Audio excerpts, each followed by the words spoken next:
Welcome back to R K study updates. ಇವತ್ತಿನ ವಿಡಿಯೋದಲ್ಲಿ ಚಿಕ್ಕಮಗಳೂರು ಜಿಲ್ಲೆಯ ಪ್ಯೂನ್ ನೋಟಿಫಿಕೇಶನನ್ನು ಬಿಟ್ಟಿದ್ದಾರೆ. ಅದ್ರ ಬಗ್ಗೆ ಇವತ್ತಿನ ವಿಡಿಯೋದಲ್ಲಿ ಸ್ಟೆಪ್ ಬೈ ಸ್ಟೆಪ್ ನೋಡ್ಕೊತಾ ಹೋಗೋಣ. ಹುದ್ದೆಗಳ ವಿವರ, ಅದೇ ರೀತಿಯಾಗಿ ಎಷ್ಟೆಷ್ಟು ಹುದ್ದೆ ಯಾವ ಕಾಸ್ಟಿಗೆ ಕರೆದರು, ಅದೇ ರೀತಿ ವೇತನ ಶ್ರೇಣಿ ಎಷ್ಟು, ಅರ್ಜಿ ಸಲ್ಲಿಸುವ ಪ್ರಾರಂಭ ದಿನಾಂಕ, ಕೊನೆಯ ದಿನಾಂಕ ಯಾವಾಗ, ಶೈಕ್ಷಣಿಕ ವಿದ್ಯಾರ್ಥಿ ವಯೋಮಿತಿ, ಅರ್ಜಿ ಸಲ್ಲಿಸುವ ವಿಧಾನ, ಅದೇ ರೀತಿಗೆ ಫೀಸ್ ಎಷ್ಟು ಇರ್ತೈತಿ, ಯಾವ ಕಾಸ್ಟಿಗೆ, ಅದ ನಂತರ ಆಯ್ಕೆ ವಿಧಾನ ಹೇಗಂತ ಸ್ಟೆಪ್ ಬೈ ಸ್ಟೆಪ್ ನೋಡ್ಕೊತಾ ಹೋಗೋಣ. ವಿಡಿಯೋ ಕೊನೆ ತನಕ ನೋಡಿ, ಸ್ಕಿಪ್ ಮಾಡಬೇಡಿ, ಅರ್ಥವಾಗಲ್ಲ. ಅದ ನಂತರ ನೀವು ಅಪ್ಲೈ ಮಾಡಕ್ರಿ. ಈಗ ಸ್ಟಾರ್ಟ್ ಮಾಡೋಣ ಬನ್ನಿ ವಿಡಿಯೋನ. ಫಸ್ಟ್ ಆಫ್ ಆಲ್ ನೋಡ್ಬೋದು ನೀವು ಈಗ ನೋಟಿಫಿಕೇಶನ್ ಡೇಟ್ 27/6/2026ಗೆ ರಿಲೀಸ್ ಮಾಡಿದ್ದಾರೆ. ಪ್ರಧಾನ ಜಿಲ್ಲಾ ಮತ್ತು ಸತ್ರ ನ್ಯಾಯಾಧೀಶರ ಕಚೇರಿ, ಚಿಕ್ಕಮಗಳೂರು. ನೇಮಕಾತಿ ಅಧಿಸೂಚನೆ ಸಂಖ್ಯೆ ಅಡ್ಮಿನ್ 5/2026, ದಿನಾಂಕ 27/6/2026 ಇದನ್ನು ಮಾಡಿದ ರಿಲೀಸ್. ವಿಷಯ ಏನಪ್ಪ ಅಂದ್ರೆ ನೋಡ್ಬೋದು ನೀವು, ಸೇವಕರ ಹುದ್ದೆಗಳ ನೇಮಕಾತಿ ಬಗ್ಗೆ, ಅಂದರೆ ಪ್ಯೂನ್ ಹುದ್ದೆಗಳಿಗೆ ನೋಟಿಫಿಕೇಶನ್ನ ಬಿಟ್ಟಿದ್ದಾರೆ. ಈಗ ಅಪ್ಲಿಕೇಶನ್ ಸ್ಟಾರ್ಟ್ ಯಾವಾಗ ಅಂತ, ಲಾಸ್ಟ್ ಡೇಟ್ ಯಾವಾಗ ಅಂತ ನೋಡೋಣ. ಈಗ ಫಸ್ಟ್ ಅಂದರೆ ಹೆಂಗೆ ಅಪ್ಲೈ ಮಾಡಬೇಕು ಅಂದರೆ ಇಲ್ಲಿ ನೋಡ್ಬೋದು, ಇದರಲ್ಲಿ ಆಫಿಷಿಯಲ್ ವೆಬ್ಸೈಟ್ ಲಿಂಕನ್ನು ಕೊಟ್ಟಿದ್ದಾರೆ. ಆಫಿಷಿಯಲ್ ವೆಬ್ಸೈಟ್ ಲಿಂಕನ್ನು ಯೂಸ್ ಮಾಡ್ಕೊಂಡು ನೀವು ಆನ್ಲೈನಲ್ಲಿ ಅಪ್ಲಿಕೇಶನ್ನ ಹಾಕಬೇಕು. ಅದೇ ರೀತಿಯಾಗಿ ಪ್ರಾರಂಭ ದಿನಾಂಕ ಯಾವಾಗ, ಕೊನೆಯ ದಿನಾಂಕ ಯಾವಾಗ ನೋಡೋದಾದರೆ, ಪ್ರಾರಂಭಿಕ ದಿನಾಂಕ 29/6/2026ರಿಂದ 28/7/2026 ರಾತ್ರಿ 11:59 ಮಾತ್ರ ಸಲ್ಲಿಸತಕ್ಕದ್ದು. ಅಂದರೆ 29/6/2026ರಿಂದ 28/7/2026 ಜುಲೈ ತನಕ ಅಪ್ಲೈ ಮಾಡ್ಬೋದು. ಹುದ್ದೆಗಳು ಯಾವಪ್ಪ ಅಂದರೆ ಇಲ್ಲಿ ಪ್ಯೂನ್ ಅಂತ ಕೊಟ್ಟಿದ್ದಾರೆ ನೋಡ್ಬೋದು ನೀವು, ಇಲ್ಲಿ ಪ್ಯೂನ ಸೇವಕರು. ಅದ ನಂತರ ಹುದ್ದೆಗಳು ಎಷ್ಟಪ್ಪ ಅಂದರೆ 47 ಹುದ್ದೆಗಳದಾವು. ಅದೇ ರೀತಿಯಾಗಿ ವೇತನ ಶ್ರೇಣಿ ಎಷ್ಟೆಷ್ಟಪ್ಪ ಅಂದರೆ ಸ್ಟಾರ್ಟಿಂಗ ಎಷ್ಟು ಇರ್ತೈತಪ್ಪ ಅಂದರೆ 27,000 ರೂಪಾಯಿ ಇರ್ತೈತಿ. ಅದ ನಂತರ ಲಾಸ್ಟ್ 46,000 ಇರ್ತೈತಿ. ಅದ ನಂತರ PF ಆದ ನಂತರ ಎಷ್ಟಾಗಿ ಒಂದು ಜಾಸ್ತಿ ಕೂಡ ಬರ್ತೈತಿ ಇದಕ್ಕಿಂತ. ಅದ ನಂತರ ನೆಕ್ಸ್ಟ್ ಹುದ್ದೆಗಳನ್ನು ವರ್ಗೀಕರಣ ಮಾಡಿದರು ಕಾಸ್ಟ್ ವೈಸ. ಯಾವ ಕಾಸ್ಟ್ ಎಷ್ಟೆಷ್ಟಪ್ಪ ಅಂದರೆ ಟೋಟಲಾಗಿ ನೋಡ್ಬೋದು ನೀವು, ಟೋಟಲಾಗಿ 47 ಹುದ್ದೆಗಳದಾವು. ಅದ ನಂತರ ಯಾವ ಕಾಸ್ಟಿಗೆ ಎಷ್ಟೆಷ್ಟಪ್ಪ ಅಂದರೆ ಸಾಮಾನ್ಯ ಅಭ್ಯರ್ಥಿಗಳಿಗೆ 23 ಇದಂದವು ಪೋಸ್ಟ. ಆದ ನಂತರ ಪರಿಶಿಷ್ಟ ಜಾತಿಗೆ 3, ಅದೇ ರೀತಿಯಾಗಿ ಅದ್ರಾಗ 3 ವಿಭಾಗನ ಮಾಡಿದ್ದಾರೆ, ಪ್ರವರ್ಗ A, B, C ಅಂತ.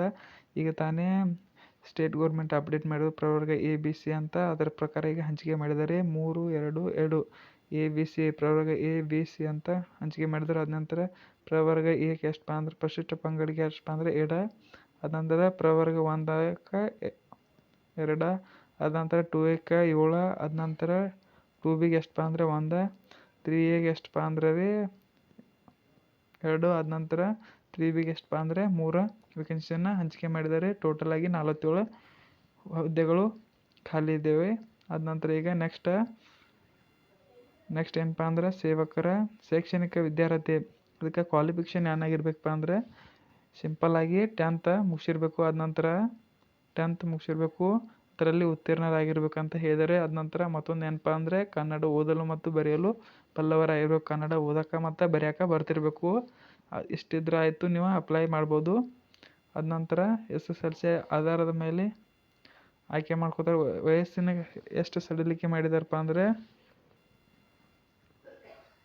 ನೋಡ್ಬೋದು ನೀವು, ಇಲ್ಲಿ ಕನಿಷ್ಠ ಎಷ್ಟಪ್ಪ ಅಂದರೆ 18 ವಯಸ್ಸಾಗಿರ್ಬೇಕು. ಅದ ನಂತರ ಗರಿಷ್ಠ ಎಷ್ಟಪ್ಪ ಅಂದರೆ ಸಾಮಾನ್ಯ ವರ್ಗಗಳು 35 ಲಾಸ್ಟ್ ಪ್ಲಸ್ 5 ಅಂದರೆ 5 ವರ್ಷ ರಿಲ್ಯಾಕ್ಸ್ ಕೊಟ್ಟಿದ್ದಾರೆ. ಅದ ನಂತರ 2A, 2B, 3A, 3Bಗೆ ಎಷ್ಟಪ್ಪ ಅಂದರೆ 38 ಪ್ಲಸ್ 5 ವರ್ಷ ರಿಲ್ಯಾಕ್ಸ್ ಕೊಟ್ಟಿದ್ದಾರೆ. ಪರಿಶಿಷ್ಟ ಜಾತಿ ಪಂಗಡ ಮತ್ತು ಪ್ರವರ್ಗ 1ಗೆ 40 ಪ್ಲಸ್ 5 ವರ್ಷ ನಿಗದಿಪಡಿಸಿದ್ದಾರೆ. ಅದ ನಂತರ ಅರ್ಜಿ ಸಲ್ಲಿಸುವ ವಿಧಾನ ಅಂತರ ಮ್ಯಾಲ ಲಿಂಕ್ ನಿಮ್ಗೆ ತೋರಿಸಿದ್ದೇನೆ. ಚಿಕ್ಕಮಗಳೂರು ಹೈಕೋರ್ಟ್ ಅಂತ ಬೆಳೆದರೆ ಫಸ್ಟ್ ಸ್ಟಾರ್ಟಿಂಗ್ ಬರ್ತೈತೆ, ಅದ್ರ ಮುಖಾಂತರ ಅಲ್ಲಿ ನೀವು ಅಪ್ಲೈ ಮಾಡ್ಬೋದು. ಆದ ನಂತರ ಪಾವತಿಸಬೇಕಾದ ಶುಲ್ಕ ಮತ್ತು ವಿಧಾನ ಹೆಂಗೆ ಪಾವತಿ ಮಾಡಬೇಕಪ್ಪ ಅಂದರೆ ಆನ್ಲೈನ್ ಮುಖಾಂತರ ಆನ್ಲೈನ್ನಲ್ಲಿ ಪೇಮೆಂಟ್ ಮಾಡಬೇಕು. ಅದರಲ್ಲಿ ಯಾವ ಕಾಸ್ಟಿಗೆ ಎಷ್ಟೆಷ್ಟಪ್ಪ ಅಂದರೆ ಸಾಮಾನ್ಯ ಜನರಲ್ದರಿಗೆ ಸಾಮಾನ್ಯ ವರ್ಗ 300 ರೂಪಾಯಿ. ಅದೇ ರೀತಿಗೆ ಪ್ರವರ್ಗ 2A, 2B, 3A ಮತ್ತು 3Bಗೆ ಸೇರಿ ಅಭ್ಯರ್ಥಿಗೆ ಎಷ್ಟಪ್ಪ ಅಂದರೆ 150 ರೂಪಾಯಿ ಆಗೈತಿ. ಅದ ನಂತರ ಪರಿಶಿಷ್ಟ ಜಾತಿ, ಪರಿಶಿಷ್ಟ ಪಂಗಡ ಹಾಗೂ ಅಂಗವಿಕಲ ಅಭ್ಯರ್ಥಿಗೆ ಎಷ್ಟಪ್ಪ ಅಂದ್ರೆ ಅರ್ಜಿ ಶುಲ್ಕ ಫ್ರೀ ಆಗಿರ್ತೈತಿ, ಅವರು ಕೂಡ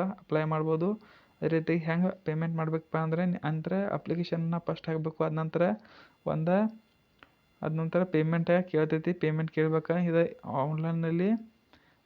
ಆನ್ಲೈನ್ನಲ್ಲಿ ಸ್ಟೇಟ್ ಬ್ಯಾಂಕ್ ಕಲೆಕ್ಷನ್ ಮೂಲಕ online payment through net banking, credit card, debit card, UPI, PhonePe, Google pay ಯಾನ್ ಬಿ ಅದು ನಡೆಯುತ್ತೆ. ನೀವು ಪೇಮೆಂಟನ್ನು ಆನ್ಲೈನ್ ಥ್ರೂ ಮಾಡಬೇಕು. ಅದೇ ರೀತಿ ಆಯ್ಕೆ ವಿಧಾನ ಹೆಂಗಪ್ಪ ಅಂದ್ರೆ ಟೆಂತ್ ಮಾರ್ಕ್ಸನ್ನು ತೊಗೊಂಡಿರ್ತಾರೆ. ಅದ್ರ ಮ್ಯಾಗೆ 1:10 ಒಂದು ಪೋಸ್ಟ್ಗೆ 10 ಮಂದಿನ ಕರಿತಾರೆ ಇಂಟರ್ವ್ಯೂಲ್ಲಿ ಏನು ಮಾಡ್ತಾರಪ್ಪ ಅಂದರೆ ಇಂಟರ್ವ್ಯೂಲ್ಲಿ 10 ಮಾರ್ಕ್ಸ್ ಇರ್ತವೆ. 10 ಮಾರ್ಕ್ಸ್ಗೆ ನೀವು ಮಿನಿಮಮ್ 5 ಮಾರ್ಕ್ಸನ್ನು ಪಡಿಬೇಕು. ಆದ ನಂತರ ಅದ್ರ ಮ್ಯಾಗೆ ಯಾರು ಜಾಸ್ತಿ ತೊಗೊಂಡಿರ್ತಾರ ಅವ್ರನ್ನ ಸೆಲೆಕ್ಷನ್ ಕೂಡ ಮಾಡ್ತಾರೆ. ಆದ ನಂತರ 1:10 ಅಂತ ಕೊಡಿದನು ಅರ್ಹತಾ ಪರೀಕ್ಷೆ ಗಳಿಸಿರುವ ಒಟ್ಟು ಶೇಕಡ ಅಂಕಗಳ ಆಧಾರದ ಮೇಲೆ ಒಂದು ಹುದ್ದೆಗೆ 10 ಮಂದಿ ಒಂದು ಹುದ್ದೆಗೆ ಎಷ್ಟು ಮಂದಿ ತೊಗೋತಾರಪ್ಪ ಅಂದ್ರೆ 10 ಮಂದಿನ ಸೆಲೆಕ್ಷನ್ ಮಾಡ್ತಾರೆ 10th ಮೆರಿಟ್ ಮ್ಯಾಗ. ಆದ ನಂತರ ಅತಿ ಹೆಚ್ಚು ಅಂಕ ಪಡೆದ ಅಭ್ಯರ್ಥಿಗೆ ಸಂದರ್ಶನಕ್ಕೆ ಅದ್ರಾಗ ಯಾರು ಜಾಸ್ತಿ ಅಪ್ಲಿಕೇಶನ್ ಹಾಕಿರುವಾಗ ಯಾರು ಜಾಸ್ತಿ ಅಂಕವನ್ನು ಪಡೆದಿರ್ತಾರೋ ಅವ್ರನ್ನ ಸಂದರ್ಶನಕ್ಕೆ ಕರೀತಾರೆ 1:10. ಆದ ನಂತರ ಸಂದರ್ಶನದಲ್ಲಿ ಗಳಿಸಿರುವ ಆಧಾರದ ಮೇಲೆ ಆಯ್ಕೆ ಮಾಡಲಾಗುವುದು. ಅಂದರೆ ಸಂದರ್ಶನದಾಗೆ 10 ಮಾರ್ಕ್ಸ್ ಇರ್ತಾವೆ, ಅದರಲ್ಲಿ ಎಷ್ಟು ಮಾರ್ಕ್ಸನ್ನು ಜಾಸ್ತಿ ಯಾರು ತೊಗೋತಾರೋ ಅವರನ್ನು ಸೆಲೆಕ್ಷನ್ ಮಾಡ್ತಾರೆ. ಅದನ್ನ ಸಂದರ್ಶನದಲ್ಲಿ ಒಟ್ಟು 10 ಅಂಕಗಳನ್ನು ಒಳಗೊಂಡಿರ್ತದೆ. ಸಂದರ್ಶನದಾಗ ಎಷ್ಟು ಅಂಕ ಇರ್ತಾವೆ ಅಂದ್ರೆ 10 ಇರ್ತಾವೆ, ಮಿನಿಮಮ್ 5 ತೊಗೋಬೇಕು. ಆದ ನಂತರ 7 ಬಿದ್ದು ಅಂದರೆ ಆರಾಮಾಗಿ ಸೆಲೆಕ್ಷನ್ ನೀವು ಆಗ್ತೀರಿ. ಆದ ನಂತರ ಅಂದರೆ ಪರೀಕ್ಷಾ ವೀಕ್ಷಣೆ ಅವಧಿ ಅಂದರೆ ಟ್ರೈನಿಂಗ್ ಎಷ್ಟು ದಿವಸ ಇರ್ತೈತಪ್ಪ ಅಂದರೆ 2 ವರ್ಷ ಟ್ರೈನಿಂಗ್ ಮಾಡಬೇಕು. ಟ್ರೈನಿಂಗ್ ಆಗ್ಬೇಕು ಏನಪ್ಪ ಅಂದರೆ ನಿಮ್ಮನ್ನ ಪರ್ಮನೆಂಟ್ ಕೂಡ ಮಾಡ್ಕೋತಾರೆ. ಅದ ನಂತರ ಪಿಂಚಣಿ ಸೌಲಭ್ಯ ಕೂಡ ಅವೈಲೇಬಲ್ ಐತೆ ಅಲ್ಲಿ. ಆದ ನಂತರ ಅಭ್ಯರ್ಥಿ ಆನ್ಲೈನ್ ಮೂಲಕ ಅರ್ಜಿ ಸಲ್ಲಿಸುವ ಮೊದಲು ಕೆಳಕಂಡ ಸೂಚನೆ ಕಡ್ಡಾಯವಾಗಿ ತೆಗೆದುಕೊಳ್ಳತಕ್ಕದ್ದು. ಅಂದರೆ ತೆಳಗಿನ ಎಲ್ಲ ಇವನ್ನ ಓದ್ಕೋಬೇಕು. ಆದ ನಂತರ ನೀವು ಅಪ್ಲಿಕೇಶನ್ನ ಹಾಕಬೇಕಂತ ಹೇಳಿದ್ದಾರೆ. ನೋಡ್ಬೋದು ನೀವು SMS ಹೇಗೆ ಅಪ್ಲೈ ಮಾಡಬೇಕಂದ್ರೆ ಸ್ಟೆಪ್ ಬೈ ಸ್ಟೆಪ್ ಹೇಳಿದ್ದಾರೆ, ನೀವು ಓದ್ಕೋಬೋದು. ಅಭ್ಯರ್ಥಿ ಆನ್ಲೈನಲ್ಲಿ ಅರ್ಜಿ ಸಲ್ಲಿಸಲು ಕೊಟ್ಟಿರುವ ಎಲ್ಲ ಸೂಚನೆಗಳು ಅಭ್ಯರ್ಥಿಗಳು ಅಂದರೆ ಎಲ್ಲ ನೋಡಬೇಕು. ಮೊಬೈಲ್ OTP, ಆದ ನಂತರ 5 ಸೆಂಟಿಮೀಟರ್ ಉದ್ದ ಮತ್ತು 3.6 ಸೆಂಟಿಮೀಟರ್ ಅಗಲವಿರಬೇಕು ಮತ್ತು ಬಣ್ಣ ಅಂದರೆ ಫೋಟೋ ಹೆಂಗಿರ್ಬೇಕಪ್ಪ ಅಂದ್ರೆ 50 KB ಇರಬೇಕು. ಆದ ನಂತರ 5 ಸೆಂಟಿಮೀಟ್ರ್ 3.6 ಸೆಂಟಿಮೀಟ್ರ್ ಅಗಲ ಇರಬೇಕು.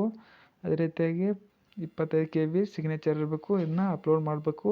ಆದ ನಂತರ ಅಪ್ಲಿಕೇಶನ್ ಹಾಕೋ ಲಾಸ್ಟ್ ಡೇಟ 28/7/2026 ಆಗೈತಿ. ಜಲ್ದಿ ಅಪ್ಲಿಕೇಶನ್ನ ಹಾಕಬೇಕಂತ ಹೇಳ್ತೀನಿ. ಆದ ನಂತರ ಅಪ್ಲಿಕೇಶನ್ ಜಲ್ದಿ ಹಾಕಿರಿ, ಹಿಂದಡೆ ಮುಂದೆ ಸರ್ವರ ದೋಷ ಇರ್ತೈತಿ ಅಂತ ಹೇಳ್ತೀನಿ. ವಿಡಿಯೋ ಇಷ್ಟ ಆದರೆ ಲೈಕ್ ಮಾಡಿ, ಶೇರ್ ಮಾಡಿರಿ, ಕಮೆಂಟ್ ಮಾಡಿ.